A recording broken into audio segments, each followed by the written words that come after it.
Hi guys. तो जैसे इलुल इतना ज़्यादा गुस्सा कर रही होती है ना, वो वहीं से मतलब ऐसे गुस्से में नीचे चली जाती है। तो जैसे वो नीचे जाती है तो वो चिल्लाती हुई आ रही होती है कि बस करो, बहुत हो गया, बस करो। और वो ना एक्चुअली मतलब मेरे को ऐसे लगता है इसको ना डॉक्टर को दिखाना चाहिए, ज़्यादा ही कुछ पागल हो गई है। तो वहाँ पर ना ये काली बिल्ली भी डर जाती है उसका ये हालात देखकर कि ये क्या हो गया। वो फिर से ऐसे ना सब कुछ ऐसे फेंकने लगती है और बोलती है कि सब कुछ तोड़ दूंगी। तभी ना आतिश आता है और उसका हाथ पकड़ लेता है और बोलता है कि अपने आप को संभालो इलुल, तुम बहुत कुछ कर रही हो, अब चुप हो जाओ। तो इलुल उससे बोलती है कि इस घर को मैं तोड़ फोड़ कर ना तुम्हारे सर पर गेर दूंगी। तो वो बोलता है कि फिर इससे तुम्हारा क्या बेनिफिट होगा, हाँ क्या बेनिफिट होगा। वो बोलती है कि मुझे इससे बहुत ज़्यादा बेनिफिट होगा, एटलीस्ट मेरे दिल को ये ठंडक तो देगा कि ये सारा घर मैंने तोड़ फोड़ कर दिया। तो वो बोलता है कि अच्छा, अगर तुम्हारी मतलब इस चीज़ से ही तुम्हारे को ठंडक मिल रही है तो मेरे को भी तुम्हारी हेल्प करने दो। एंड आतिश फिर वहाँ पर तुम्हें पता है कि अगर आतिश को एक बार गुस्सा आ गया फिर उसका गुस्सा कंट्रोल करना बहुत ज़्यादा हार्ड हो जाता है।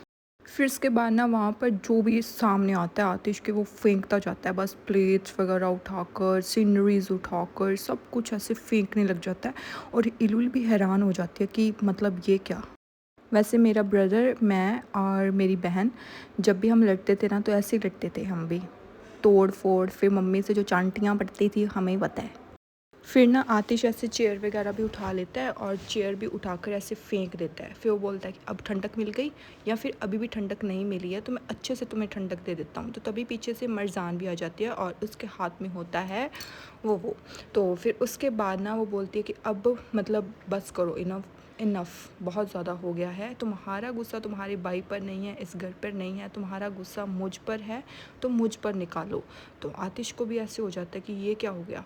तो मरजान आती है इलुल के पास और बोलती है कि अब अपना गुस्सा अच्छे से निकाल ही लेना, अब कुछ भी अपने दिल में मत रखना। अगर तुम्हें यही लगता है ना कि तुम्हारी ज़िंदगी मेरी वजह से ख़राब हुई है तो ये पकड़ो और ठोक डालो मुझे। तो इलुल भी ऐसे हो जाती है और आतिश की तो भाई आंखें फटी की फटी रह जाती हैं कि ये क्या। तो मतलब उसकी जो मॉम होती है मरजान की, वो भी बोल रही होती है कि मरजान बेटा ये तुम क्या कर रही हो, हाँ। वो बोलती है कि पकड़ो ना इसे, अब पकड़ो, अब सब कुछ सामने है तुम्हारे और मैं भी तुम्हारे सामने हूँ। जो तुम्हारे अंदर आग लगी हुई है ना, इसको बुझा लो अच्छे से। क्या पता फाइनली तुम्हें इससे शांति मिल जाए और जो मैं अंदर अपने इतना बर्डन लेकर फिर रही हूँ वो थोड़ा कम हो जाए। तो इलुल सुनती रहती है। फिर ना इलुल उसका हाथ फिर से पकड़ती है और ना वो उसकी तरफ ऐसे धकेलने लगती है। तो मरजान की आंखों में अभी भी आंसू थे। तो मरजान की मॉम को ना ऐसे फिक्र होने लगती है और वो मरजान को बोलती कि मरजान ये तुम क्या कर रही हो, हाँ क्या हो रहा है ये सब, बस करो बस करो। बट वो नहीं सुनती। तो फिर उसके बाद ना आतिश भी अपनी बहन को बोलने लग जाता है कि इलुल नहीं। और वो ना आतिश उसको ऐसे कॉन्टिन्यूसली बोलता रहता है कि इलुल ये सब तुम्हें ना नहीं करना है, प्लीज़ कुछ गलत मत कर देना, प्लीज़ कुछ गलत मत कर देना। बट इलुल कहाँ पे सुनने वाली है वो, मतलब और उसके नज़दीक जाती रहती है। तो मरजान फिर उसको बोलती है कि अगर तुम्हें इतना करने से तुम्हारे दिल को शांति मिलती है ना तो बिल्कुल भी मत सोचो इन चीज़ों के बारे में, किसी की भी मत सुनो। Just take my life and come on, just ये कर लो जो तुम्हें करना है।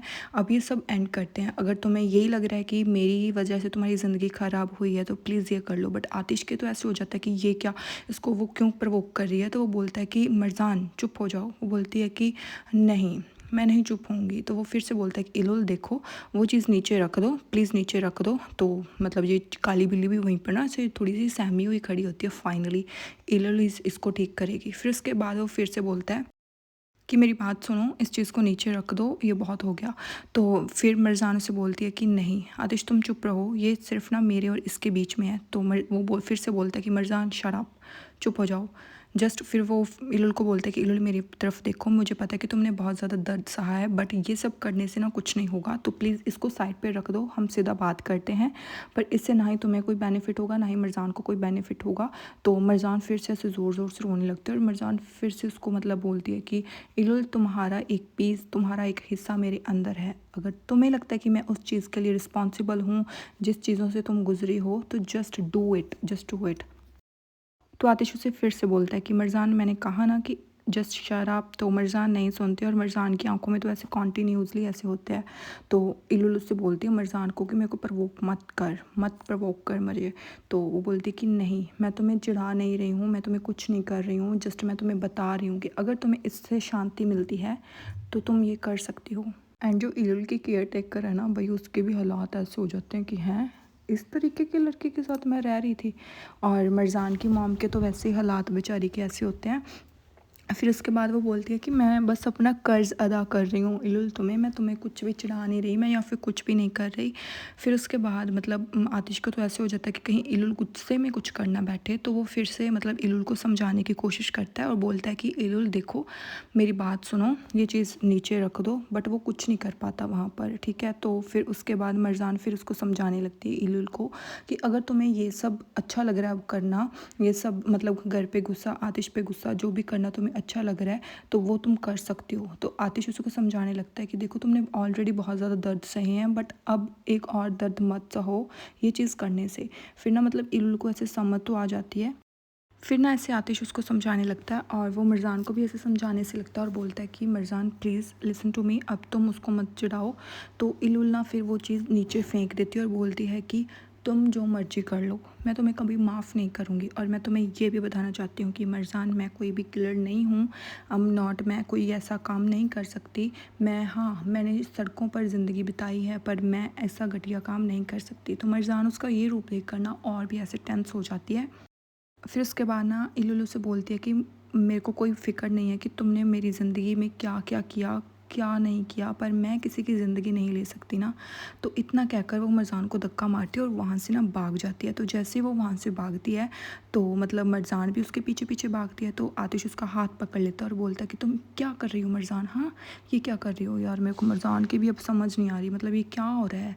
फिर उसके बाद वो बोलती है कि मेरे को छोड़ दो आतिश, मेरे को अब उसको फेस करना है और उसको मुझे फेस करना है और ये हम दोनों के बीच की बात है प्लीज़। वो बोलता है कि मैंने तुम्हें कहा था ना कि ये सही टाइम नहीं है। वो बोलती है कि हमें बात करनी है, शुरू से लेकर अब तक जो भी हुआ उसके बारे में बात करनी है और ये बात करने से होगा। तो वो मतलब आतिश को भी धक्का देती है और वो सब वहाँ से भाग जाते हैं। तो आतिश है जो वो भी उसके पीछे भागते लगता है, बाकी सब वहाँ पर खड़े रहते हैं। तो ये काली बिल्ली ना अभी जो उसकी मरजान की मॉम है उसको बहुत ज़्यादा ऐसे सुनाने लगती है कि देखो तुम्हारे हस्बैंड की वजह से क्या हो रहा है, हमारे घर में ये हो गया वो हो गया। भाई तो फिर अपने घर पे जाना, तो उसी के घर पे पढ़ के उसकी सुना रही है पागल लेडी।